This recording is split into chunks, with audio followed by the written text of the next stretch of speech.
ఈ ఫోటోలో ఉన్న అమ్మాయి నా కస్టమర్. వీళ్ళ మ్యారేజ్‌కి నేనే వాళ్ళ ఇంటికి వెళ్ళి గాజులైతే ఇచ్చాను. ఈ అమ్మాయి మైండ్ సెట్ ఏంటంటే చాలా తక్కువ మాట్లాడుతది.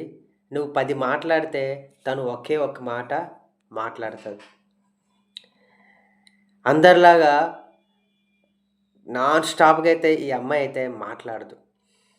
బహుశా దానివల్లేమో ఈ అమ్మాయికి ఈరోజు ఈ గతి పట్టింది. ఈ అమ్మాయికి మ్యారేజ్ అయ్యి 6 నెలలయింది. సో, ఇంట్లోనే తక్కువగా మాట్లాడే ఈ అమ్మాయి అత్తవారింటికెళ్ళి సేమ్ సడెన్‌గా అంటే ఎవరైనా మారుతారా? కొంచెం కొంచెం మారుతారు. బట్ అది వాళ్ళు తప్పుగా అర్థం చేసుకోవడం వల్ల ఈ అమ్మాయి ఎంత మాట్లాడినా తక్కువ మాట్లాడుతుంది. ఏమైంది ఈ అమ్మాయికి? కావాలనే ఇలా మర్యాద లేకుండా మాట్లాడుతుందా? 10 మాట్లాడితే ఒక్క విషయానికి సమాధానం ఇస్తుందని అత్తవారు వేధించడం మొదలుపెట్టారు. అలా కొన్ని రోజులు గడిచాయి.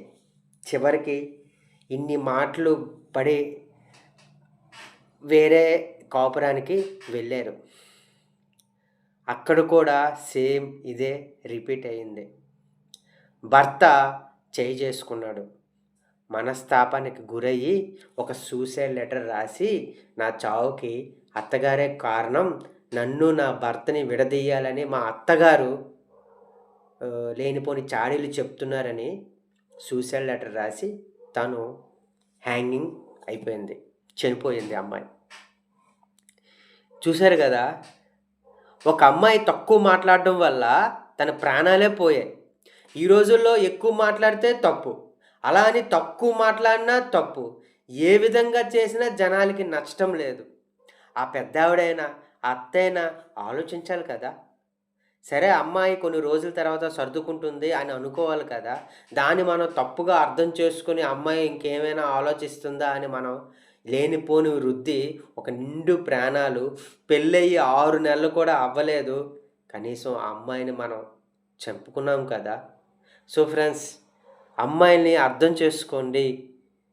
అందరూ ఒకేలా ఉండరు. ఒకళ్ళు ఎక్కువ మాట్లాడతారు, ఒకళ్ళు తక్కువ మాట్లాడతారు. తక్కువ మాట్లాడినంత మాత్రాన ఆళ్ళ మైండ్‌లో ఏదో ఉంది, ఇంకేదో తప్పుడు ఆలోచనలతోని వాళ్ళని ఇబ్బంది పెట్టి ఇలాంటి అఘాయిత్యాల వల్ల ప్లీజ్ అత్తలు పెళ్ళయిన తర్వాత కోడల్ని బాగా చూసుకోండి. మీ కూతురు ఉంది కదా! అలానే మీ కోడలు కూడా అత్తలు.